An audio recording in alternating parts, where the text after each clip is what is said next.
Oi pessoal, tudo bom?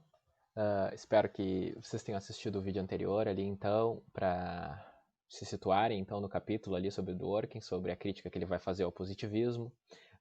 Vamos continuar então da onde a gente parou ali no ponto 3 do capítulo 2 do livro Levando os Direitos a Sério, do Ronald Dworkin. Aqui.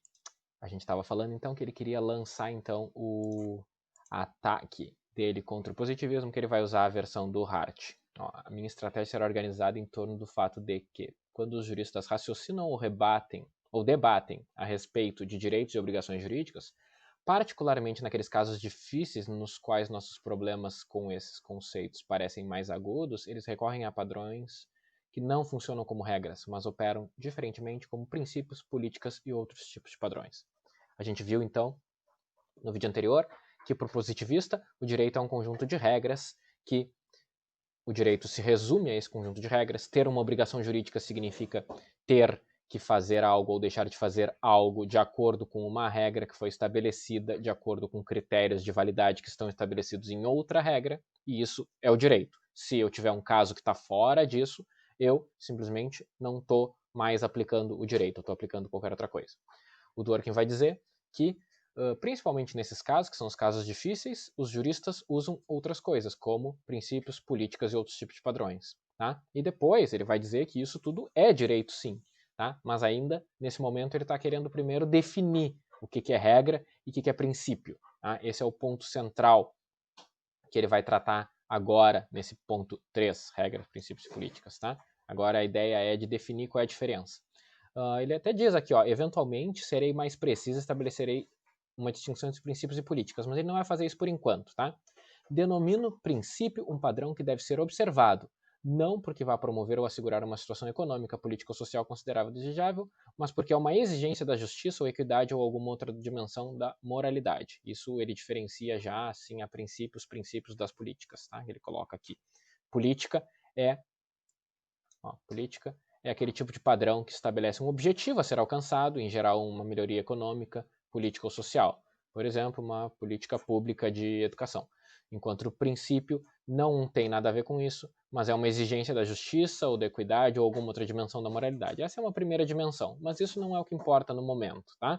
Não fiquem focados nisso, porque depois no outro capítulo, sim, que ele vai abordar isso com maior profundidade. Primeiro ele vai falar principalmente dos princípios e como eles se diferenciam das regras. E aí ele começa dando um exemplo bem antigo, tá?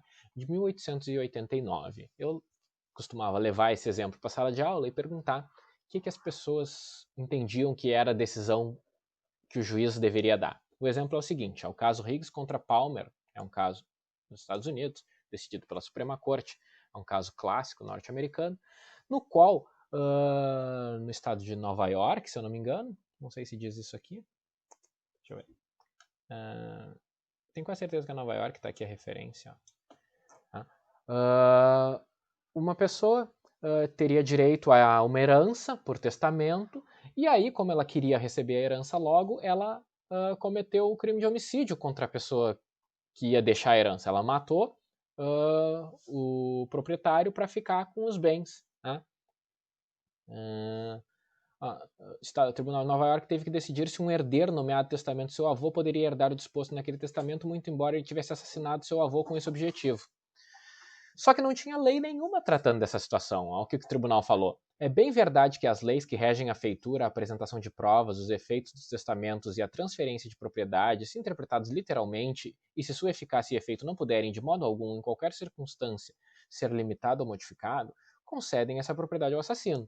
Então, se eu pegar aqui toda a legislação dos Estados Unidos, Estado de Nova York, não encontro nada que fale sobre essa situação aqui, dizendo que a pessoa não pode herdar porque matou o seu avô. Só que, aí o tribunal concluiu, observando que todas as leis e os contratos podem ser limitados na sua execução e efeito por máximas gerais e fundamentais do direito costumeiro. A ninguém, essa é a parte mais importante, será permitido lucrar com sua própria fraude, beneficiar-se com seus próprios atos ilícitos, basear qualquer reivindicação na sua própria iniquidade ou adquirir bens em decorrência de seu próprio crime. E o assassino não recebeu a herança. O tribunal invocou esse princípio, que eles entendiam que era um princípio de direito costumeiro, common law, para que a pessoa não herdasse, dizendo que ninguém pode adquirir bens em decorrência do seu próprio crime. Tá? Isso não estava escrito em nenhuma lei naquela época, lá nos Estados Unidos, nem sobre testamento, nem sobre qualquer outra forma de aquisição da propriedade, mas o tribunal fez com que o assassino não recebesse a herança. Por quê? Porque entendeu que deveria ser aplicado esse princípio ou máxima geral de direito costumeiro. Né? Esse é o primeiro exemplo. Ele dá um outro exemplo, agora em 1969, que era sobre uma montadora de automóveis, se eu não me engano, uma fabricante de automóveis, essa Bloomfield Motors. Né? Tinha um contrato com uma pessoa, e nesse contrato tinha comprado um carro e assinado um contrato que dizia que a responsabilidade do fabricante por defeitos limitava-se ao conserto das partes. Tá? Não tinha responsabilidade por mais nada, não tinha responsabilidade por defeito, por danos que a pessoa sofresse. Se a pessoa se machucasse, não tinha responsabilidade. A responsabilidade se limitava ao conserto. Esse era o que dizia o contrato. E aí a pessoa sofreu um acidente por um defeito e a empresa não queria pagar porque havia um contrato. Henningsen argumentou que, pelo menos nas circunstâncias dos seus casos, o fabricante não devia ser protegido por essa limitação e devia ser responsabilizado pelas despesas médicas e de outros tipos das pessoas feridas em uma colisão. Tá? Só que não tinha nenhuma lei dizendo, e o contrato dizia que não tinha responsabilidade. O que o tribunal falou?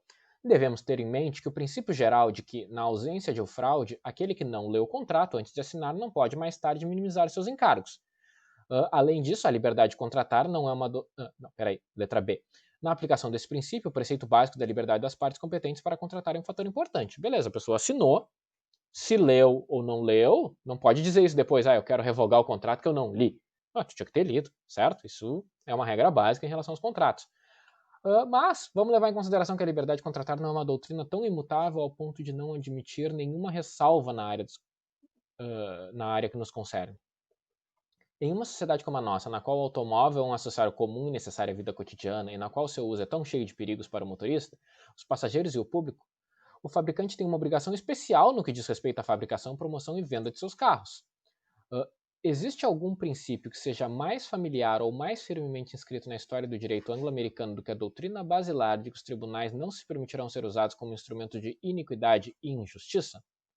Mais precisamente, os tribunais em geral recusam a prestar-se a garantir a execução de uma barganha na qual uma parte aproveitou-se injustamente das necessidades econômicas de outra. O que o tribunal entendeu aqui, então? Que certos contratos devem ser observados, respeitados, cumpridos. Entretanto, se tratava de um automóvel, algo que é um acessório comum e necessário à vida cotidiana, e o uso cheio de perigos. Então, o fabricante tem que ter uma obrigação especial em relação a isso. E ainda quer, agora, usar dos tribunais para garantir isso, que eles mesmos, ou seja, que os próprios tribunais consideram algo injusto. Então, o tribunal foi lá e aplicou a responsabilidade da empresa com o acidente pelo automóvel defeituoso, mesmo que no contrato dissesse que ela não se responsabilizaria, certo? Esses dois casos podem parecer um pouco óbvios. Sim, é óbvio que a pessoa não vai herdar algo que matou o avô. Isso está, inclusive, no nosso código atual. Se vocês estudarem lá sucessões, vocês vão ver que isso é uma das causas que faz com que a pessoa não herde. Isso está na lei hoje em dia. Assim como a gente tem o Código de Defesa do Consumidor, que estabelece que seria uma cláusula abusiva, esse exemplo aqui. Então isso pode parecer óbvio, mas isso pode parecer óbvio agora, em 2020, quando eu estou fazendo esse vídeo.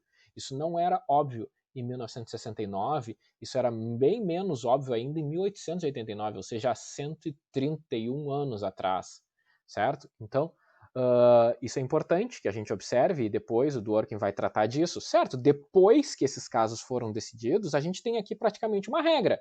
Tá? O Tribunal de Nova York decidiu que essa pessoa não pode herdar aquilo que é patrimônio do seu avô que ela assassinou. Depois de 1989, espera-se que o tribunal decida todos os casos dessa forma, porque ele decidiu o primeiro caso assim, aplicou o princípio e agora se espera que, com base nessa doutrina aqui, nesse precedente, isso seja decidido de agora em diante dessa forma.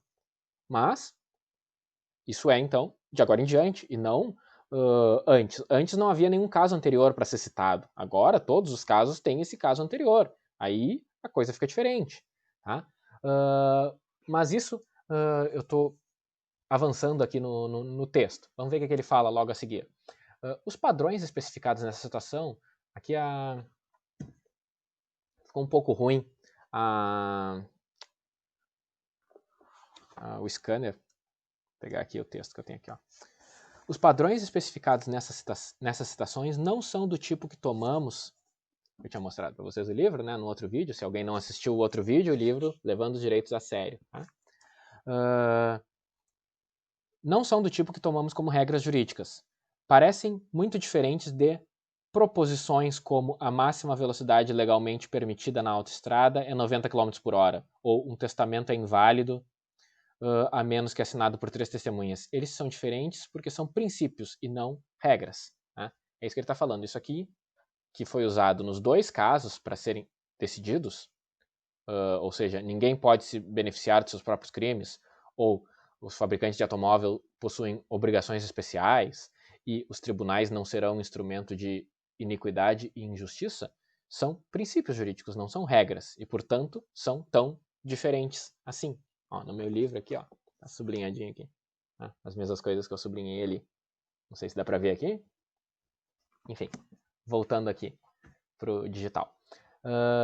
A diferença entre princípios jurídicos e regras jurídicas é de natureza lógica. Os 2 conjuntos de padrões apontam para decisões particulares acerca da obrigação jurídica em circunstâncias específicas, mas distinguem-se quanto à natureza da orientação que oferecem. Deixa eu fazer uma anotação aqui, ó.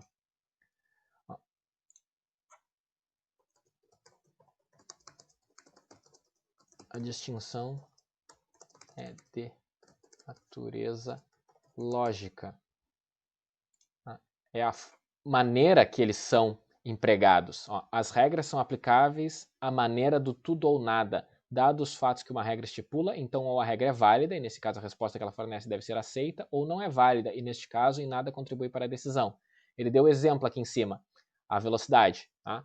A velocidade máxima da via está estabelecida uma regra. A velocidade máxima é 90 km por hora. Não tem uma forma de se aplicar mais ou menos essa regra. Ou ela é válida e se aplica, ou ela é inválida e não se aplica. Vamos imaginar se fosse uma regra, sei lá, de trânsito, mas sobre estacionamento. Vamos supor que seja uma cidade que tem parquímetro. Tu tem que pagar para estacionar na via pública. Aí tem a regra dizendo que é das 10 da manhã até as 6 da tarde, o automóvel só pode ficar estacionado por 2 horas, sob pena de pagar a multa de R$200, certo? É a regra que se aplica para os automóveis estacionados das 10 às 6 da tarde, por mais de 2 horas, vai haver uma punição. É tudo ou nada. Se for 9 da manhã, não tem punição nenhuma. Se for 11 da noite, não tem punição nenhuma. Se for uma ambulância ou viatura da polícia, também não tem punição nenhuma. Porque é uma regra, a regra pode ter exceções, só que é tudo ou nada. Ou tu aplica e aplica a multa, ou tu não aplica e não aplica nada. Tu não faz aqui um mais ou menos, vou te dar uma multa de R$100 porque teu carro é pequeno.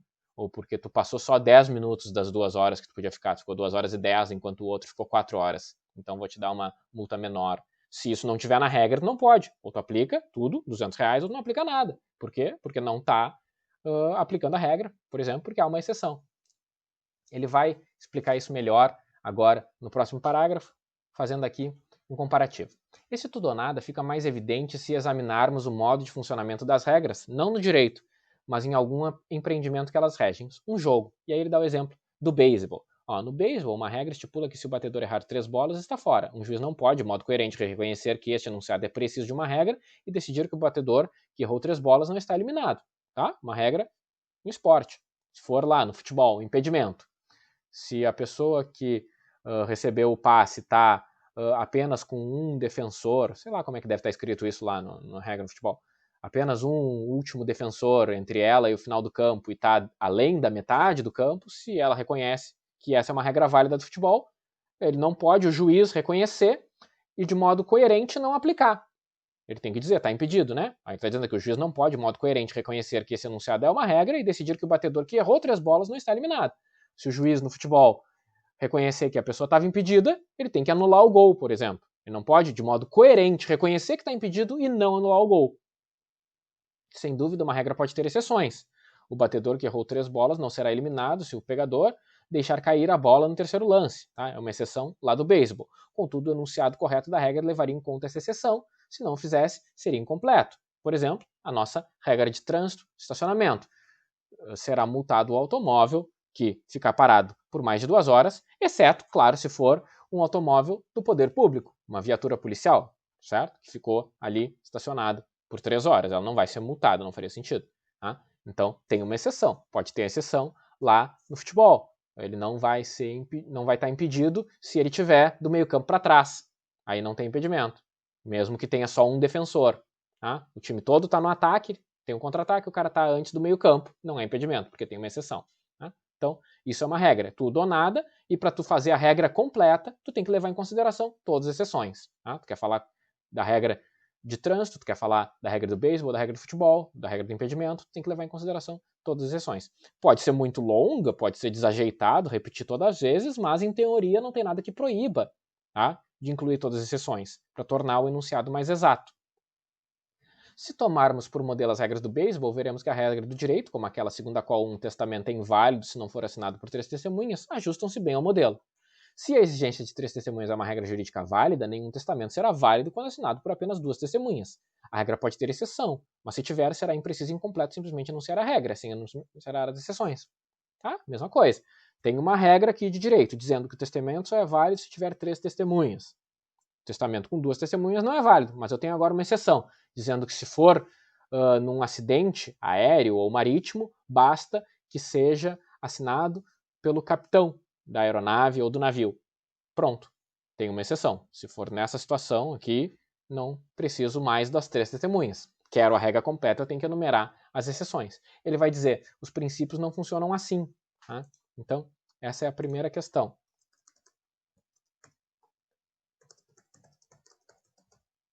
Regras é tudo ou nada, e regras para serem completas, posso enumerar todas as exceções. Todas as exceções. Não cabe mais. Todas as exceções.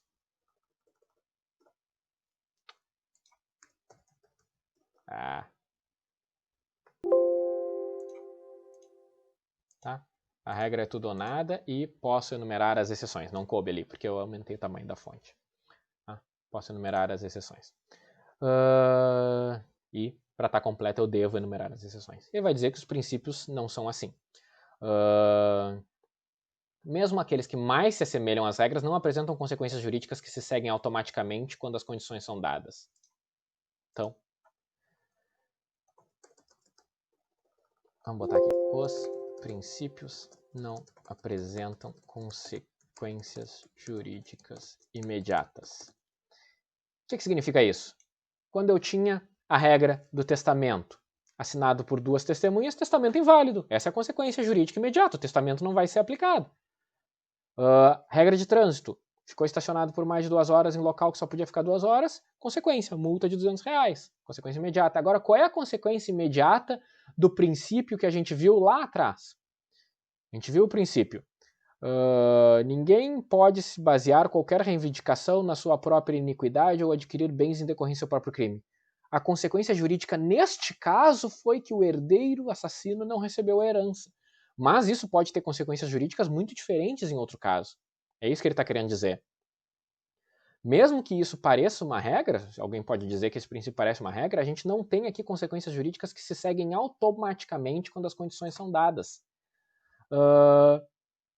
Dizemos que o nosso direito respeita o princípio segundo o qual nenhum homem pode beneficiar-se dos erros que comete. Foi o que a gente viu agora há pouco. Na verdade, é comum que pessoas obtenham vantagens de modo perfeitamente legal dos atos jurídicos ilícitos. Ele vai dar o exemplo da usucapião. A usucapião é o quê? Uma pessoa invade a propriedade de outra.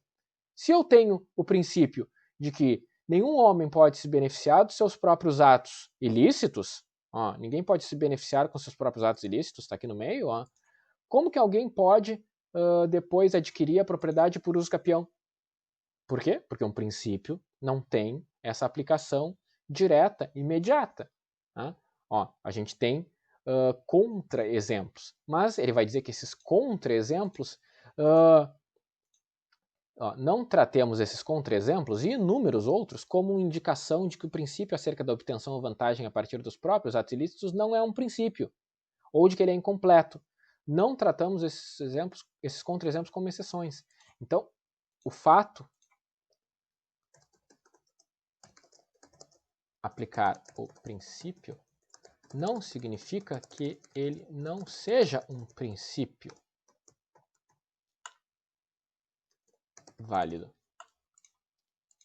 Se eu tiver uma regra que nunca é aplicada, é porque ela não é válida. Por exemplo, porque ela é inconstitucional, ou porque ela acabou a vigência dela, a validade, ela é uma regra temporária, ela não está mais vigente.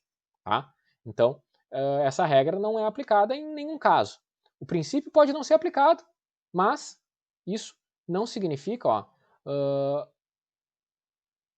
como indicativo que o princípio acerca da obtenção de vantagem de ilícitos não é um princípio no nosso sistema, que ele é incompleto. Isso não significa isso, não significa que ele não é um princípio. Ele é um princípio, sim. Ele é aplicado em alguns casos, em outros não. Essa é uma primeira diferença, então, em relação às regras. Um princípio como nenhum homem pode beneficiar-se de seus próprios delitos não pretende nem mesmo estabelecer condições que tornem sua aplicação necessária. Ao contrário, enuncia uma razão que conduz o argumento em uma certa direção, mas ainda assim necessita uma decisão particular. Tá? O princípio apresenta uma razão que necessita do caso concreto. Tá? Ao contrário, enuncia uma razão que conduz o argumento em uma certa decisão, mas ainda assim necessita uma decisão particular. Tá? O princípio vai apresentar uma razão que vai se realizar nesse caso concreto. Se um homem recebeu ou está iminente de receber alguma coisa como resultado direto do ato ilícito que tenha praticado para obtê-la, então essa é uma razão que o direito levará em consideração ao decidir se ele deve mantê-la. Isso é uma razão. Ninguém deve receber coisas que são resultados dos seus atos ilícitos. Beleza? Mas, num caso, a pessoa matou o avô. No outro, ela invadiu uma propriedade por 20 anos e ficou morando lá. Porque aquela pessoa que era proprietária daquele terreno tem vários outros e não se importa. São casos diferentes. Eu vou levar em consideração que a pessoa não deve obter coisas que ela teve a partir de atos ilícitos. Mas num caso, ela matou alguém para receber herança. No outro, ela invadiu uma propriedade por 20 anos e morou lá. Nesse caso, eu considero que a uso capião é lícita, é justa e ele vai ser o proprietário agora daquele bem. Nesse caso, não, ele não vai herdar, mesmo levando em consideração essa razão, ou seja, mesmo tendo contra-exemplos, mesmo não aplicando o princípio num caso, certo? Pode haver outros princípios ou outras políticas que argumentem em outra direção.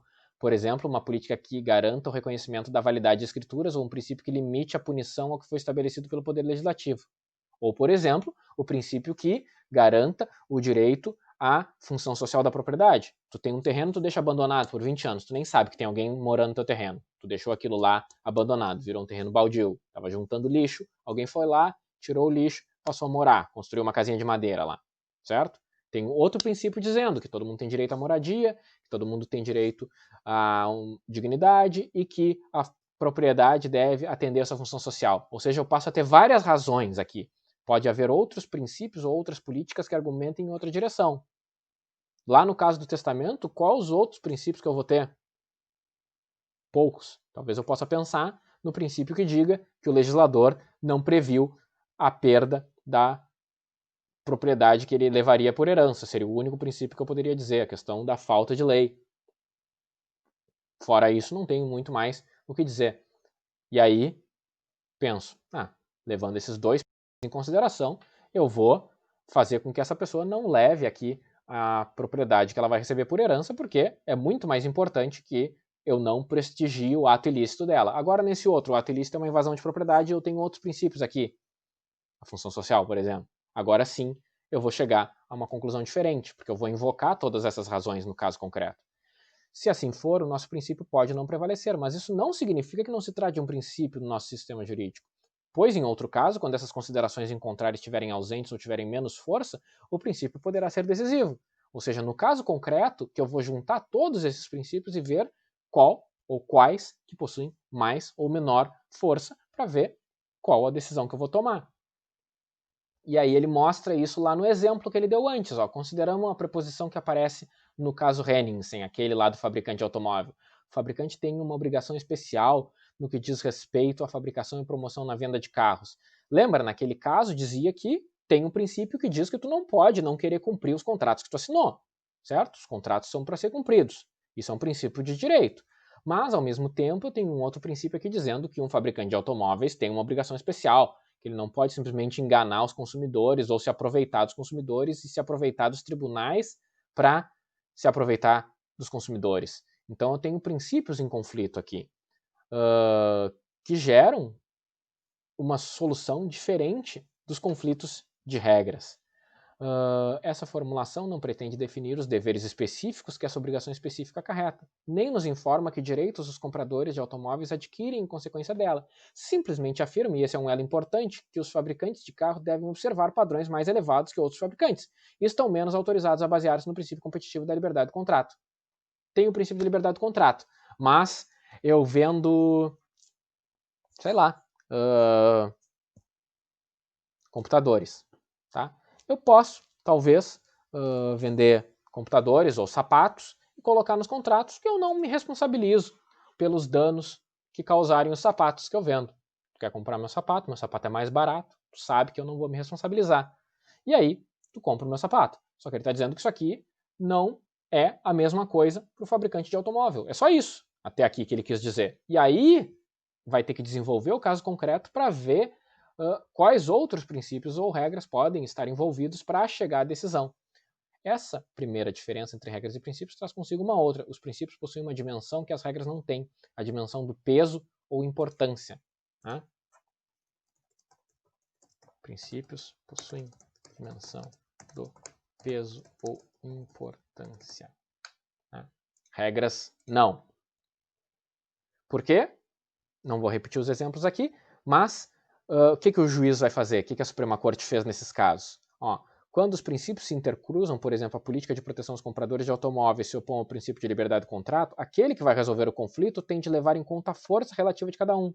Esta não pode ser, por certo, uma mensuração exata, e o julgamento que determina que um princípio ou uma política particular é mais importante que outra, frequentemente será objeto de controvérsia. Alguns de vocês podem achar que está errado a Suprema Corte ter feito com que o fabricante de automóveis pagasse a indenização. O cara comprou o carro mais barato do que do outro fabricante. Então, a Suprema Corte devia ter aplicado o contrato, e alguns de vocês podem pensar assim, e ele está dizendo que isso é normal. Frequentemente a gente tem controvérsias na aplicação dos princípios. Por quê? Porque o princípio tem essa dimensão do peso. Essa dimensão do peso não existe para as regras. Essa dimensão é uma parte integrante do conceito de um princípio, de modo que faz sentido perguntar que peso ele tem ou quão importante ele é. As regras não têm essa dimensão. A regra ou ela é válida ou ela não é válida. Ele vai dizer aqui que tem regras que podem ser mais importantes no sentido de que elas fazem mais diferença no sistema. Eu posso ter uma regra que diz sobre os prazos do processo. E enquanto tem outra regra que trata também do processo, mas trata de um ponto menos importante. Se tu perdeu o prazo, perdeu o processo. Agora, se tu perder alguma outra coisa lá, talvez tu tenha conserto ainda. Sei lá, tô pensando alto aqui. Mas, enfim, pode ter essa dimensão. Tá? Posso dizer que algumas regras se aplicam em mais casos, algumas regras têm consequências mais graves, mas eu não tenho essa dimensão do peso no sentido de ver qual é a importância desse princípio no caso concreto. Não podemos dizer que uma regra é mais importante que outra enquanto parte do mesmo sistema, de tal modo que se duas regras estão em conflito, uma suplanta a outra em virtude de sua importância maior. Não é isso que faz que uma regra suplante a outra. A regra pode suplantar a outra porque ela é hierarquicamente superior, né? Eu tenho a regra na Constituição e eu tenho a regra na lei. Eu tenho a regra na lei e tenho a regra no decreto. Essa regra aqui, ela é superior a essa e, portanto, eu aplico a regra superior. Mas não por causa da sua importância, é por causa de uma questão da hierarquia, e aqui o termo importa. Se duas regras entram em conflitos, uma delas não pode ser válida. A decisão de saber qual delas é válida e qual deve ser abandonada ou reformulada deve ser tomada recorrendo-se a considerações que estão além das próprias regras. No conflito de regras, uma das regras não pode ser válida. Os princípios, a gente viu, são válidos, mesmo que eu tenha conflito e mesmo que eu não vá aplicar. O fato deles não terem aplicado o princípio da liberdade do contrato, naquele caso do automóvel, não quer dizer que deixou de existir, que o princípio da liberdade do contrato não é mais válido nos Estados Unidos. Pelo contrário, é um caso especial que a Suprema Corte entendeu que, naquele sentido, não se aplicava a liberdade do contrato. Isso não significa agora que a liberdade do contrato não é mais válida. Agora a regra sim. Tá? Se fosse uma regra, se duas regras estão em conflito, uma delas não pode ser válida. Um sistema jurídico pode regular esses conflitos através de outras regras que dão precedência à regra promulgada pela autoridade de grau superior. Por exemplo, eu tenho uma regra federal e uma regra estadual. Ou eu tenho a regra mais recente. Tá? Posso ter, sei lá, o Código Civil lá antigo, lá do início de 1900 não sei o que, e o Código Civil de 2002. Vou aplicar o mais recente. Adeus para as regras anteriores. Ou, sei lá, uma regra tributária.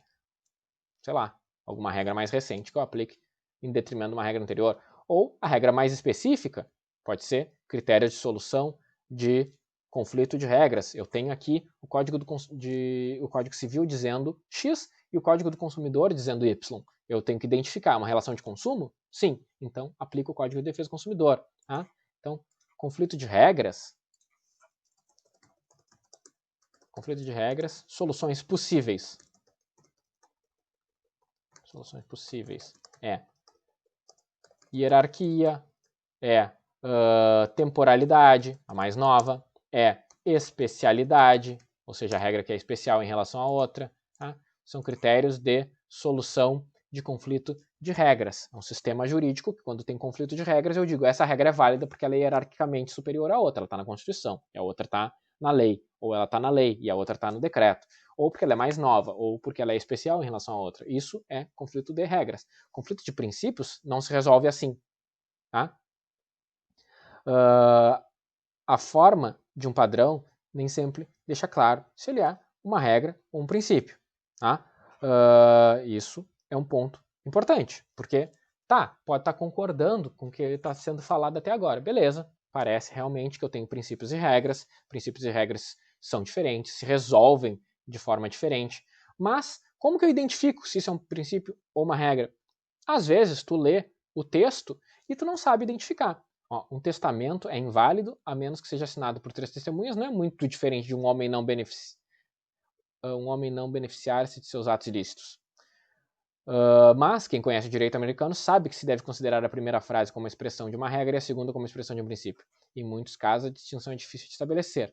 É possível que não se tenha estabelecido de que maneira o padrão deve funcionar. Esse ponto pode ser próprio o foco da controvérsia. A primeira emenda dos Estados Unidos contém uma disposição determinando que o Congresso não pode cercear a liberdade de expressão. Será uma regra ou será um princípio? Tá? Então, era isso que eu estava falando antes. Isso pode não estar definido ainda. Por quê? Porque pode ser que o tribunal, a corte, a Suprema Corte, a nossa Supremo Tribunal Federal, se for aqui no Brasil, não tenha se manifestado ainda sobre o assunto, ou não haja aqui um conhecimento sobre o direito nesse sentido. Tá? Que ele fala aqui, quem conhece o direito norte-americano sabe que esses casos são assim. Por quê? São casos já passados. São casos de mais de 100 anos lá no primeiro, mais de 50 anos ali no segundo, certo? Então, são casos que as pessoas sabem já como aplicar. Agora, se tu tem um caso novo, se tu tem uma situação, por exemplo, vamos pensar aqui no caso do aborto. No caso do aborto do anencéfalo, tá? Que o Supremo Tribunal Federal decidiu há alguns anos atrás.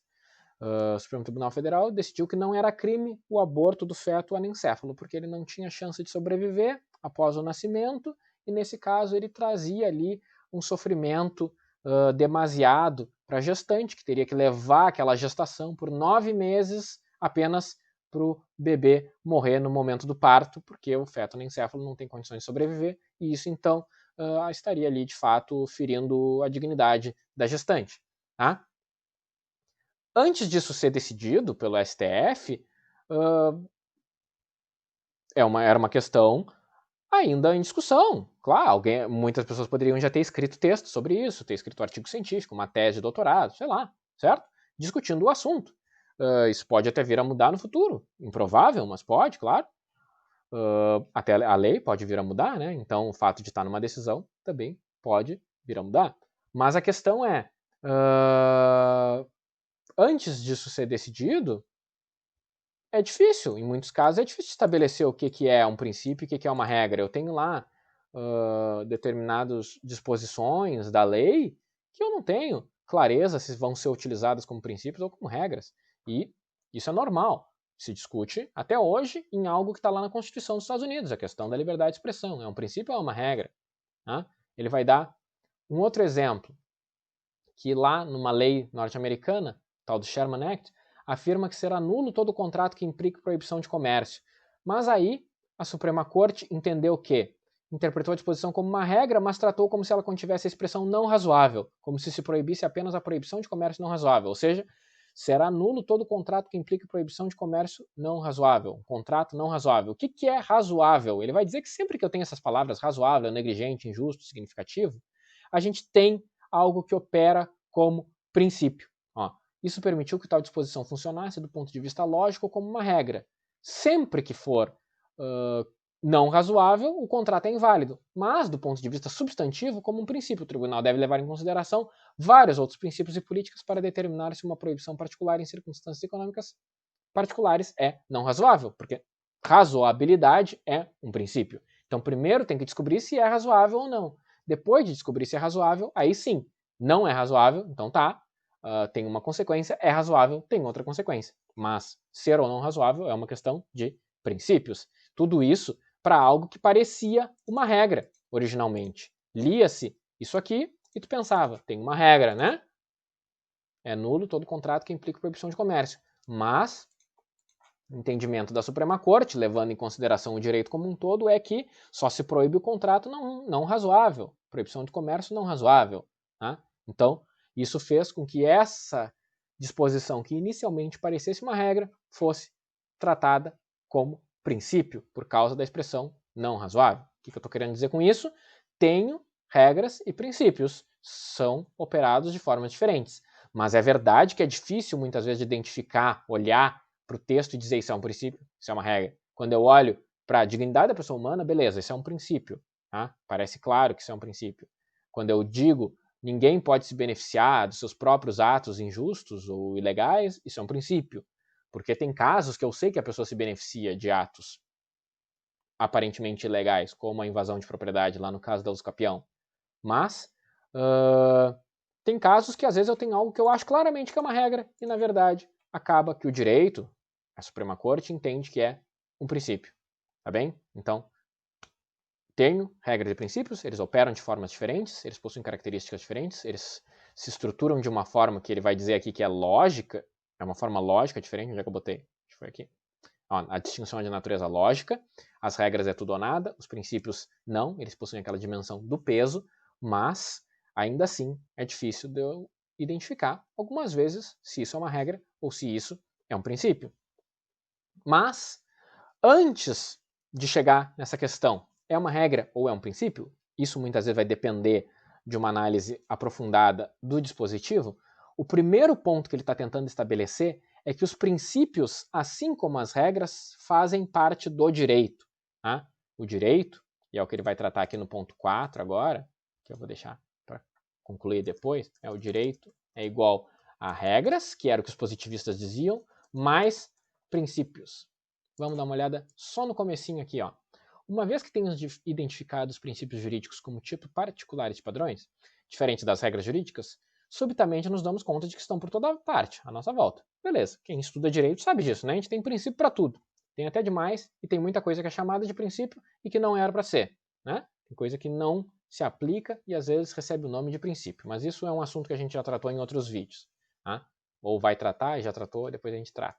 Os professores de direito os ensinam, os livros de direito os citam, os historiadores de direito celebram, mas parecem atuar de maneira mais vigorosa com toda sua força nas questões judiciais difíceis, como nos casos Higgs e Henningsen. Tá? Tem casos que os princípios aparecem mais. Em casos como esse, os princípios desempenham um papel fundamental nos argumentos que sustentam as decisões a respeito de direitos e obrigações jurídicos particulares.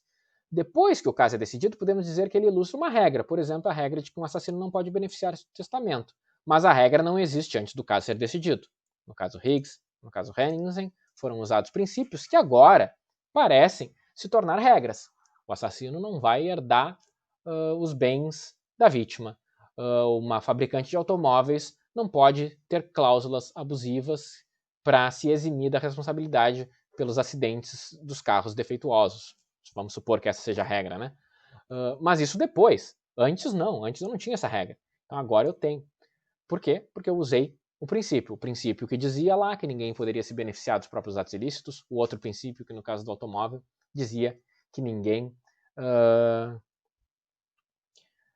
que uma fabricante de automóveis não pode se eximir dos atos, se utilizar dos tribunais para isso, se evadir das suas responsabilidades, das responsabilidades que ela tem como fabricante de automóveis e tudo mais, que foi dito lá no caso. E aí vem a questão. Uma análise do conceito de obrigação jurídica, ou seja, o conceito do que é uma obrigação jurídica, aquilo que faz parte do direito, lembra? Deve, portanto, dar conta do papel desempenhado pelos princípios na formulação das decisões jurídicas específicas. Existem orientações diferentes que podemos seguir. Podemos tratar os princípios jurídicos da mesma maneira que tratamos as regras e dizer que alguns princípios possuem obrigatoriedade de lei e devem ser levados em conta por juízes e juristas que tomam decisões sobre obrigações jurídicas. Se seguirmos essa orientação, devemos dizer que nos Estados Unidos o direito inclui, pelo menos, princípios como regras, tá? Que é o que eu falei aqui para vocês. Direito é princípio e regra. Por outro lado, podemos negar que tais princípios possam ser obrigatórios, no mesmo sentido que algumas regras o são. Diríamos então que em casos como Higgs e Henningsen, o juiz vai além das regras que ele está obrigado a aplicar. Isto é, ele vai além do direito, lançando mão de princípios extralegais que ele tem liberdade de aplicar, se assim o desejar. E agora eu não vou prosseguir, mas ele vai falar. Parece que é só duas formas de dizer a mesma coisa, mas não é, tá? E esse é o ponto fundamental. Uma coisa é tu dizer, os princípios são direito. Juiz, tu tem que levar em consideração. Tu não precisa julgar de acordo com o princípio, mas tu tem que levar em consideração. Significa que, no mínimo, o juiz tem que apresentar um outro princípio, no outro sentido, que ele considera que tem um peso maior do que aquele que eu estou apresentando. Se eu considero a letra A, certo? Se eu considero que o direito é formado de regras e princípios. Agora, se eu considero que o princípio não é direito, que o direito é apenas as regras, daí o ônus do juiz diminui. O juiz tem que aplicar as regras, mas ele pode, eventualmente, usar algo que vai além do direito. Era aquilo que os positivistas diziam. E isso tem uma relação com a discricionariedade judicial, que é o que a gente vê também lá no Kelsey. Tá? Que aí a gente vai deixar para o próximo vídeo. Tá bem? O importante aqui, então, era estabelecer distinção entre regras e princípios e mostrar que isso importa a partir do momento que a gente identifica esses dois tipos de padrões para saber se eles fazem ou não parte do direito. Tá bem? Por hoje era isso. Acho que é isso. Depois eu continuo. Esse ponto 4 aqui é mais complicado. Depois ainda entra no ponto da discricionariedade. E é isso. Se tiverem alguma dúvida, qualquer questão aí sobre o texto, trocando aqui, pronto. É isso então. Se tiverem dúvida ou qualquer questão sobre o texto, vocês podem mandar nos comentários ou, enfim, como quiserem, tá? Depois a gente continua, tá bem? Até mais.